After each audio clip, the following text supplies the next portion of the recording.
Que la paz de Jesucristo sea contigo, te habla Lorel Quiles y esto es Adoración Backstage.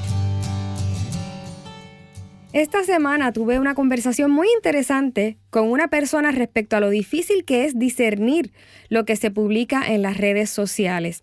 Hoy día, lo creamos o no, hay compañías enfocadas en hacer páginas falsas para vender sus productos, para dar falsos reviews, buenos o malos, sobre productos. Hay páginas de noticias falsas, también hay miles de depredadores sexuales abriendo sus páginas falsas para cazar a sus presas. Y por si fuera poco, también aspirantes políticos abren páginas falsas para desacreditar a sus contrincantes. Así que si hay un tiempo donde la sociedad está experimentando lo más bajo a nivel moral y confusión es este.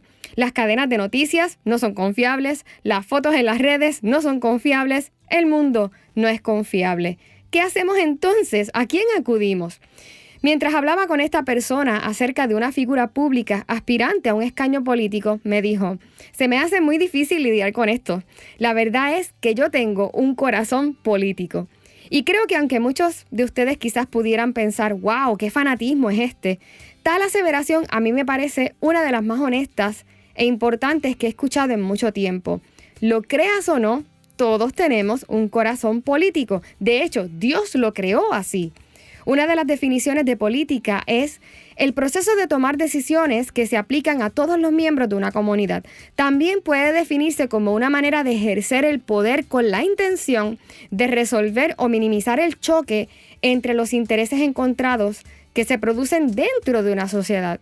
Si lo vislumbramos de esta manera, podemos decir que desde el principio, Dios no solo le dio la facultad a Adán para gobernar la tierra, sino que le dio la responsabilidad.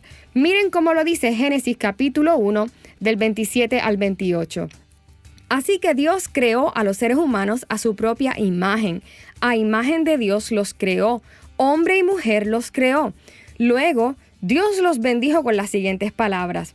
Sean fructíferos y multiplíquense, llenen la tierra y gobiernen sobre la tierra, reinen sobre los peces del mar, las aves del cielo y todos los animales que corren por el suelo. Dios creó al hombre a su imagen y semejanza. Como hemos dicho en ocasiones anteriores, la imagen tiene que ver con apariencia, con el aspecto físico, mientras que la semejanza tiene que ver con la facultad moral, precisamente para tomar decisiones. Dios nos creó con un corazón de gobernante, nos diseñó con un corazón inclinado a llevar un proceso racional para la toma de decisiones que afecten el estado de nuestra familia, nuestra comunidad y nuestro ambiente. En otras versiones, la Biblia utiliza la palabra dominio y ya bajo el reino de Cristo también habla de sacerdocio y mayordomía. Así que desde el principio esa definición de política está incrustada en nuestra vida. Ahora, quien dictó las reglas del juego y las leyes en el corazón del hombre fue Dios. Pero después de la caída del hombre en Edén, su facultad para gobernar con justo juicio sobre todas estas cosas fue comprometiéndose, fue corrompiéndose, y las consecuencias de dicha corrupción nos siguen hasta el día de hoy. Por más que quisiéramos ignorar la importancia de la política pública sobre nuestra vida, la realidad es que es una situación que nos concierne a todos. Toda una generación, de hecho, tuvo que morir en el desierto debido a la influencia de la política social, económica y religiosa de Egipto. De hecho, los mismos discípulos de Jesús tuvieron conflictos por este tema de la política. En una ocasión, inclusive, dos hermanos estaban disputándose un lugar al lado de Jesús. ¿Y qué habían ellos? No era un corazón en el cielo, era un corazón político, cansado del abuso, que deseaba un cambio genuino en su comunidad en la tierra. Y creo que todos nosotros podemos y debemos identificarnos con eso. Ahora, hay algo que debemos guardar. Más allá de por quién vamos a votar en las próximas elecciones, de cuál es nuestro partido político o inclusive de cómo nosotros vamos a gobernar, necesitamos preguntarnos la moral que rige y gobierna nuestro corazón. ¿Quién gobierna nuestro corazón político? Contrario a lo que muchos piensan, no es un presidente, no es una ideología política, ni es una circunstancia social la que va a determinar la paz de nuestro corazón. Es el gobierno de nuestro corazón quien va a determinar nuestra paz. Me gusta siempre referirme a un evento registrado en Lucas capítulo 24. Aquí 2 discípulos de Jesús salieron de Jerusalén hacia Emaús, precisamente el mismo día de la resurrección de Jesús.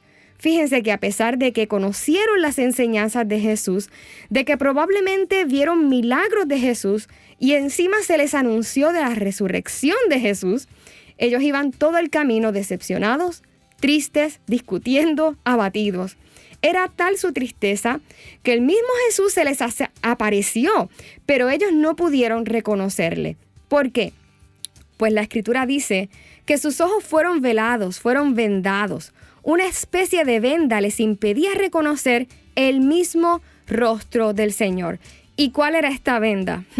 La política de su tiempo, sus expectativas políticas. Y ellos mismos lo dicen en el versículo 21 de este capítulo de Lucas, capítulo 24. Dice así: pero nosotros esperábamos que Él, hablando de Jesús, era el que habría de redimir a Israel, o sea, el que iba a gobernar y restaurar nuestra nación.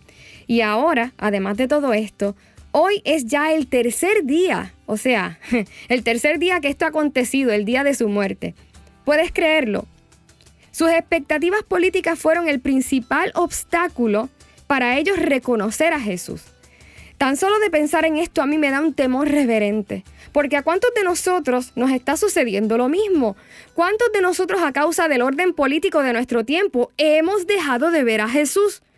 Yo quiero que ustedes vean cómo ellos inclusive se refieren al mismo Jesús. Miren lo que le dijeron en el versículo 18 de Lucas capítulo 24. Respondiendo uno de ellos, que se llamaba Cleofas, le dijo: ¿eres tú el único forastero en Jerusalén que no has sabido las cosas que en ella han acontecido en estos días? Le llamaron a Jesús el Rey de Reyes, el Señor del cielo y tierra, forastero. Tú eres el único que no sabe lo que estamos pasando aquí. Tú estás bien desconectado de la realidad, mijo. Aunque no lo querramos admitir, amados hermanos, muchos de nosotros vivimos frustrados, tristes, abatidos y hasta enojados, porque nuestro afán y fanatismo con los gobiernos de esta tierra nos han hecho ver a Jesús como el forastero aquí, como el ajeno a nuestra crisis, como el indiferente a nuestro bienestar. O sea, al final, de hecho, ponemos a los gobernantes primero como los que le están con nosotros aquí y a Jesús como el ajeno a nuestra circunstancia. Y yo no estoy diciendo que no tomemos responsabilidad sobre lo que sucede a nivel político en nuestra tierra, sino de la importancia de guardar nuestro corazón en el Señor en medio de todo lo que nos toca por vivir. El afán y las expectativas sobre los políticos de nuestro tiempo nos hacen inclusive cegarnos hasta de nuestra hermandad como creyentes. Miren lo que ellos mismos dicen acerca de las mujeres, que también eran discípulos, que vieron a Jesús resucitado. En Lucas 24, del 22 al 23 dice: aunque también nos han asombrado unas mujeres entre nosotros, las que antes del día fueron al sepulcro, y como no hallaron su cuerpo, vinieron diciendo que también habían visto visión de ángeles, quienes dijeron que Él vive. Basta con ver las redes para darnos cuenta de cómo el mensaje del Evangelio está siendo distorsionado por nuestras expectativas y nuestro afán político, al punto de desacreditar el testimonio de hermanos que profesan nuestra misma fe. Y con esta urgencia, igual que Jesús hizo hoy, yo vengo a recordarte sus palabras. Recordarte que el reino de los cielos no es comida ni bebida, que nuestra esperanza y nuestra fe radica en un gobierno inconmovible, un reino que necesitas que primero gobierne en tu corazón, porque todas las decisiones de tu corazón político dependerán de ello. Hoy yo te invito a que hagas introspección e identifiques si en efecto este tiempo te ha hecho difícil ver a Jesús en tu vida. Si los afanes y tus expectativas insatisfechas por un gobernante te han hecho ver a Dios como el forastero aquí, como el indiferente.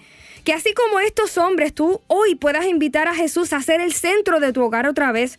Que recuerdes su sacrificio en la cruz y confíes en que pase lo que pase, aquellos que confían en Él nunca jamás serán avergonzados. Padre, gracias por recordarme tu palabra y por revelarme que ante todo Jesucristo sigue siendo el Rey, que está sentado en su trono, aquel que ha resucitado y me ha prometido un gobierno justo y estable. Trae tu reino a mi corazón, gobierna sobre mi vida para yo poder tomar decisiones que también manifiesten la vida y el gobierno de Jesús en la tierra. Sí, Señor, reina sobre mí. En el nombre de Jesús, amén. Te ha hablado Lorel Quiles y yo te espero en la próxima edición de Adoración Backstage.